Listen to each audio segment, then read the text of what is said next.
একটা নতুন ব্যবস্থা চালু হয়েছে, যেখানে শাসকের আইন নয়, আইনের শাসন।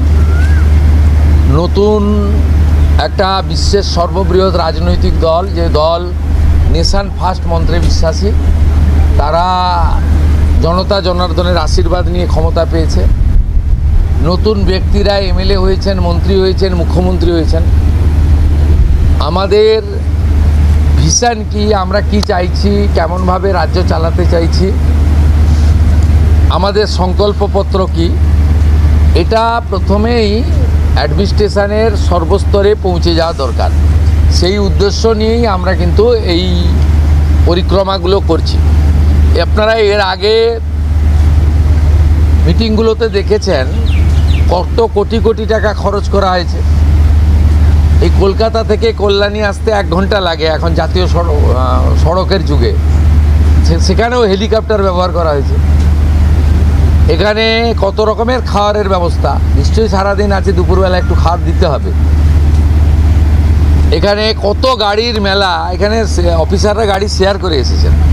রাস্তা বন্ধ 3 দিন ধরে দক্ষযজ্ঞ, 3 কোটি 4 কোটি টাকা করে এর আগে খরচ হয়েছে। আমরা এইগুলো আপনারা দেখছেন যে সাইলেন্টলি চুপচাপ, যেটুকু ন্যূনতম না করলে নয়, সেই ব্যবস্থার মধ্য দিয়ে এই সরকার জনগণের কল্যাণ করতে চায়, নিজেদের বৈভব ক্ষমতা দেখাতে চায় না। সেই জন্যই আমরা করছি। মিটিং খুব ফ্রুটফুল হচ্ছে। আমরা এত ডাক পাইনি 5 বছর। আমি প্রথম দিন থেকেই বলেছিলাম প্রশাসনিক মিটিংয়ে আমরা সব এমএলএদের ডাকবো, আর বিশেষ বিশেষ এমপিদের ডাকবো। আজকে বিশেষ বিশেষ এমপিদের মধ্যে বারাসাতের এমপিকে আমরা বিশেষভাবে ডেকেছিলাম, এসছেন উনি। আর আমাদের দলের এমপিদের আমরা ডাকছি সব জায়গায়, কারণ আমাদের এমপিদেরকে বিডিওরা পর্যন্ত, ওসিরা পর্যন্ত তাদের ফোন ধরতেন না। এই সিস্টেম তো ঠিক না। আমরা এখানে বলেছি, আইপিএস আইএসরা জানেন একটা পাবলিক রিপ্রেজেন্টেটিভকে কীভাবে রেসপেক্ট দিতে হয়। মহারাষ্ট্র সরকার করেছে যে কোনো নির্বাচিত প্রতিনিধিকে যদি অনার না দেন, কীভাবে অনার দেবেন সেটাও স্টেট ক্যাডার এবং ন্যাশনাল ক্যাডারে বলা আছে। এগুলো আমরা এখানে করেছি, বলেছি। এবং আজকে এখানে বসিরহাটের অনেক অপোজিশনের এমএলএরাও যুক্ত হয়েছিলেন, তাদের মধ্যে একজনকে বলার সুযোগও আমরা দিয়েছি। আমরা চাই যে কেন্দ্র রাজ্য ডবল ইঞ্জিনের সুফল মানুষ পাক, এবং কেবলমাত্র নির্বাচনের সময়ই রাজনৈতিক কচকচানি হোক। সারা বছর আমরা কনস্ট্রাকটিভ আইডিয়া নিয়ে কাজ করি। আপনাদের মাধ্যমে মাননীয় প্রধানমন্ত্রীর 12 বছর সম্পূর্ণ হয়েছে। ভারত সরকার 5ই জুন বিশ্ব পরিবেশ দিবস থেকে 21শে জুন বিশ্ব যোগা দিবস ন্যাশনাল প্রোগ্রাম ডিক্লেয়ার করেছেন। পশ্চিমবঙ্গ সরকার এই ন্যাশনাল প্রোগ্রামে পার্টিসিপেট করছে। আমরা ঘোষণা করেছি 5ই জুন রাজ্যের সমস্ত ব্লকে এবং পুরসভাতে, ইনক্লুডিং কর্পোরেশনে, মায়ের নামে একটি গাছ লাগানোর কর্মসূচি হবে। প্রত্যেক বিধায়কদেরকে অরণ্য দপ্তর, পরিবেশ দপ্তর, দুটো দপ্তর নোডাল থাকবে। তারা ফলের গাছ দেবেন এলাকায় বিতরণ করার জন্য, এলাকায় লাগানোর জন্য। 12 থেকে 20 জুনের মধ্যে 3 দিন জনকল্যাণ শিবির করতে বলা হয়েছে ভারত সরকারের পক্ষ থেকে। আমরা 3টে ডেট বেছে নিয়েছি, ওয়ার্কিং ডেট 15, 16, 17। আমরা সিএসের মাধ্যমে প্রশাসনকে বলেছি স্কুলে যেন না হয়, যাতে ক্লাস হ্যাম্পার না হয়। বিডিওরা এবং পুরসভার ক্ষেত্রে সিওরা, আর কর্পোরেশনের ক্ষেত্রে কমিশনাররা দায়িত্বপ্রাপ্ত হবেন। বিধায়করা এবং যে এমপিরা সেখানে চিফ গেস্ট হবেন, ইনোগোরেটর হবেন। সব জায়গায় জনকল্যাণ শিবির হবে। সেখানে ভারত সরকার এবং রাজ্য সরকারের চালু থাকা এবং আগামী দিনে আসতে চলা সমস্ত স্কিম আমরা তার বেনিফিট মানুষকে দেব এবং সচেতন করব। 15, 16, 17 জুন। 21শে জুন বিশ্ব যোগা দিবস আয়ুষ ডিপার্টমেন্ট, যা পশ্চিমবঙ্গ সরকারের হেলথ ডিপার্টমেন্টের অন্তর্গত, এবং স্পোর্টস ডিপার্টমেন্ট মিলে করবে।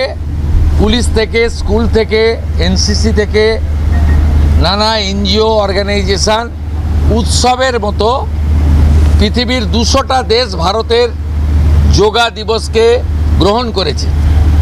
আমরা বিচ্ছিন্ন ছিলাম, আমরা এবারে যুক্ত হলাম।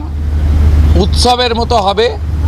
আয়ুষ ডিপার্টমেন্টের প্রোটোকল মেলে যেখানে যেখানে পাবলিক যোগা হবে তার আগে 2 দিন রিহার্সাল বা তাদের যা প্রোটোকল আছে, প্রোটোকল ভেঙে হঠাৎ করে যোগা পালন করতে কেউ যাবেন না, ছবি তোলার জন্য যাবেন না, সেই প্রোটোকল মেনে তারা করবেন। আজকে একটা নীতিগত সিদ্ধান্ত নিয়েছি, ক্যাবিনেটে এটা অনুমোদনের জন্য আমি রাখবো।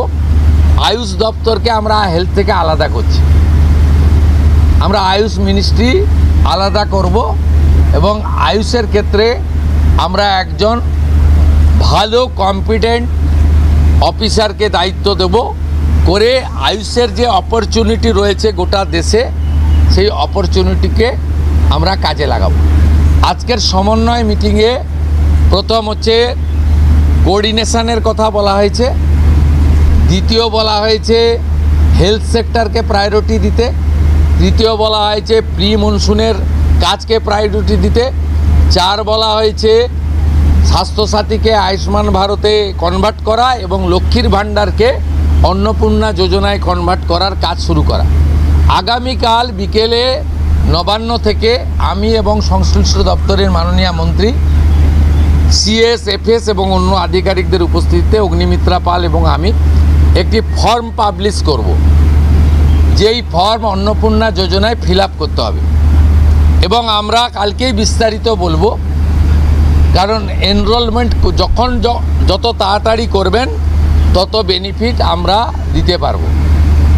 আমাদের অন্নপূর্ণা যোজনার প্রক্রিয়াটা শুরু হয়ে যাবে কাল থেকে। যেমন যেমন ফর্ম ফিল আপ হবে তেমন তেমন 3000 টাকা ট্রান্সফারও শুরু হয়ে যাবে।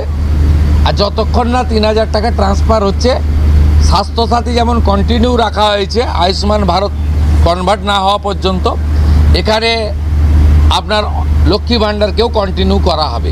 বিস্তারিত কালকে আপনারা জানতে পারবেন, ফর্মের কপিও আপনারা কালকে পাবেন। অফলাইন অনলাইন অবশ্যই থাকবে, শুধু পাবলিকের উপরে ছেড়ে দেওয়া হবে না, বিধায়করা নিজ উদ্যোগে ফর্ম ফিল আপ করাবেন এবং সরকারও বিডিওদের নেতৃত্বে প্রত্যেক বাড়িতে বাড়িতে ফর্ম ফিল আপের জন্য সহযোগিতা করার জন্য লোক পাবেন। এবং মাথায় রাখতে হবে ভারতীয়রাই কেবলমাত্র এই সুযোগ পাবেন, অভারতীয়রাই সুযোগ পাবেন না। ভারতবর্ষের সরকারের টাকা বাংলাদেশ থেকে আসা অবৈধ অনুপ্রবেশকারীদের দেওয়ার জন্য নয়, এটা খুব ক্রিস্টাল ক্লিয়ার। সরকারি বাসে আপাতত সব মহিলাদের আমাদের ফ্রি সুযোগ তারা পাচ্ছেন আগামী সপ্তাহ থেকে। তো আগেই ক্যাবিনেট অনুমোদন দিয়েছে, এটা কার্যকর হচ্ছে। কিন্তু আমরা এখনই সবাইকে সব মহিলা বললে সুযোগ দিলে পরবর্তীকালে কিন্তু কার্ড করব। আমরা দেখেছি ডোমকলে বিগত সরকারের সময় পুরুষরা লক্ষ্মীর ভাণ্ডার পেয়েছেন। কেউ যদি মুখ মাথা চাপিয়ে রেখে শিলিগুড়ি থেকে এনবিএসটিসির ভলভো বাসে উঠলেন দীঘা আসবেন বলে, তিনি যদি বোরখা পরে চলে আসেন তাহলে তাকে পুরুষ না মহিলা দেখার কোনো মেকানিজম বাসের ড্রাইভার কন্ট্রাক্টরের নেই। আপাতত চালু করলেও পরে আমরা মহিলাদের জন্য আলাদা ফ্রি কার্ড করে দেওয়ার ব্যবস্থা করব। আমরা প্রাথমিকভাবে আলোচনা করেছি এবং এটা আমরা কার্যকর করতে চলেছি। আমাদের মা ক্যান্টিন রয়েছে, সেই ক্যান্টিনগুলোতে 367টা, তাই তো অ্যাপ্রক্স 400-র কাছাকাছি সংখ্যা আপাতত এই থাকছে। সেখানে আমরা 2 দিন করে মাছ খাওয়াবো, সপ্তাহে 2 দিন করে মাছ খাওয়াবো, 5 টাকাতেই খাওয়াবো। এই কাজগুলো আমরা করছি। বাকি অন্যান্য বিষয়গুলো হবে। আমরা কয়েকটা প্রোগ্রাম পেয়েছি, সেটা হলো আগামী 30 তারিখে কেন্দ্রীয় আরবান এবং পাওয়ার মিনিস্টার আসছেন, অগ্নিমিত্রা পাল মহোদয়, তার প্রোগ্রাম পুরো অ্যাসিস্ট করছেন। আমিও একটা সময় নিশ্চয়ই কার্ড সাবমিট করব। 4 তারিখে শিপিং মিনিস্টার আসছেন, শিপিং রিলেটেড মিটিং হবে। 6 তারিখে মাননীয় রেলমন্ত্রী আসছেন। আর 8 তারিখে দিল্লিতে স্বাস্থ্য দপ্তরের সঙ্গে পশ্চিমবঙ্গ সরকার আয়ুষ্মান ভারতের এগ্রিমেন্ট করবেন।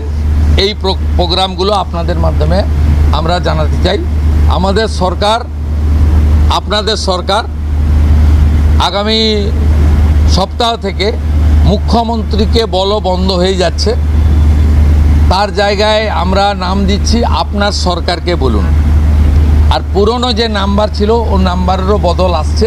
এই সংক্রান্ত বিস্তারিত যেদিন আমরা লঞ্চ করব সেই দিন আপনাদেরকে নাম্বার জানাবো।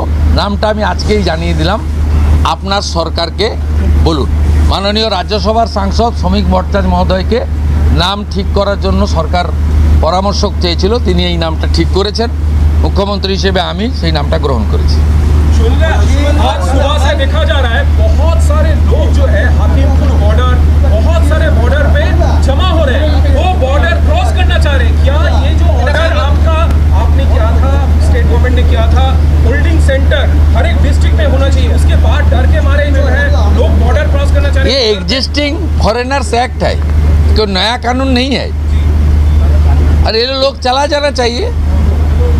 और उनका बांग्लादेशी जो नागरिक है उनका लेने का जिम्मेदार तो है उनका। तो जब हम लोग यहाँ से बोल रहा था तब वहाँ से उनका जो स्पोक्स पर्सन है, मैं देखा था सोशल मीडिया में और यूट्यूब में आया, जो उन्होंने बताया जो बांग्लादेशी है वो तो हम लोग ले लेगा।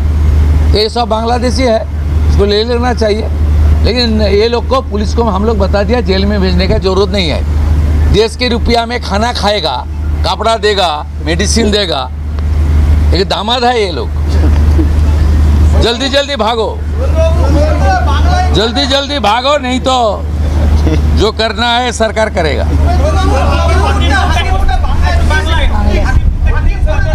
না না, আমি হাকিমপুর সম্পর্কে জানি না, আমি মিডিয়াতে দেখছিলাম। কিন্তু এটা নতুন কিছু নয়, প্রেজেন্ট অ্যাক্টই রয়েছে। এবং আমরা বলে দিয়েছি যে বাংলাদেশের অবৈধ অনুপ্রবেশকারী তাদেরকে কোর্টে পাঠানোর কোনো দরকার নেই, আইনে নেই। সরাসরি পুলিশ নেবে এবং বিএসএফের হাতে হ্যান্ডওভার করবে। বিএসএফের যা ভারত সরকার বাংলাদেশ সরকারের সঙ্গে আছে এগ্রিমেন্ট, ওতে বাংলাদেশি প্রুফ করে হ্যান্ডওভার করে দেবে। আমাদের জেলে 3 মাস 6 মাস 2 বছর রেখে আপনার চাল, আপনার ডাল, আপনার তেল, আপনার মাছ, আপনার ডিম, আপনার কাপড়, আপনার মেডিসিন ওদেরকে দেব কেন? এটা তো ভারতীয়দেরই ক্ষতি হচ্ছে, আমাদের রাজ্যেরই ক্ষতি হচ্ছে। সেই জন্য আইনটা এতদিন ছিল ভোট ব্যাংকের স্বার্থে কেউ বা কারা ব্যবহার করেনি। আমরা ভোট ব্যাংকের বাইরে গিয়ে দেশের স্বার্থে, রাজ্যের স্বার্থে এই আইন কার্যকর করছি। আবেদন করেছেন যে যারা এতদিন অভিযুক্ত রয়েছেন তাদেরকে গ্রেফতার করার জন্য এসপির কাছে, পুনরায় কি তদন্ত শুরু করবে? আমি আবেদন পাই। এসপির কাছে উনি আবেদন করেছেন। এসপি নিশ্চয়ই ডিজিকে পাঠাবেন, ডিজি আমার সঙ্গে পরামর্শ করবেন। আমি হোম মিনিস্টার হিসেবে নিশ্চয়ই, আমার তো আইনের শাসন প্রতিষ্ঠা করার জন্যই আমাকে আপনারা মুখ্যমন্ত্রী করেছেন। তা আইনের শাসনে তামান্নাও আইনের শাসন পাবেন। আমরা তো বলেছি শাসকের আইন চলবে না, আইনের শাসন চলবে। বিরোধী দলের আমরা তো বলেছি স্কুল, কলেজ, মন্দিরের 1 কিলোমিটারের মধ্যে মদের দোকান লাইসেন্স দেওয়া যাবে না। এই সরকার অন্যভাবে চলবে, চিন্তার কোনো কারণ নেই। আমার সঙ্গে ভারত সরকারের মন্ত্রী জিতেন্দ্র সিংয়ের একটা মিটিং আছে 3:30-র সময়। এখন 2:30 বাজতে যায়, 1 ঘন্টা লাগবে যেতে। প্লিজ, সেটা হচ্ছে বিশেষ বিশেষ সাংসদ বিরোধীদের, তাদেরকে আপনি ডাকবেন এই বিশেষে চাই যদি বলেন যে মানে যারা অনেক দিন পরে সত্য কথা বলছে তারাই বিশেষ সাংসদ। যারা বলছেন যে আপনারা আমাদের স্বাধীনতা পাইয়ে দিয়েছেন, যারা বলছেন যে এর কোনো ভবিষ্যৎ নেই, ফলতাতে যে চতুর্থ হয়েছে সে আর 1 তো দূরের কথা 2-এই আসতে পারবে না, সামনে ভবিষ্যৎ দেখতে পাচ্ছে। এই তালিকা আপনার কাছে প্রস্তুত? এই তালিকা তৈরি আছে বিশেষ সাংসদ? না, আমি বলবো না, আপনারাই তো দেখাচ্ছেন। আমি তো আপনাদের চ্যানেলেই দেখছিলাম বারাসাতের সাংসদ কি বলছেন। তারপরে সরকারকে বললাম যে ওনাকে ডাকুন, উনি নিশ্চয়ই কোঅপারেশন করতে চান। উনি আজকে বক্তৃতা করলেন, কোঅপারেশন করলেন, যাওয়ার সময় হ্যান্ডশেক করলেন, বলে এই প্রথমবার একটা ভালো মিটিং হলো। আমি এর আগে অনেক মিটিংয়ে যোগদান করেছি, বলতেই দেয় না।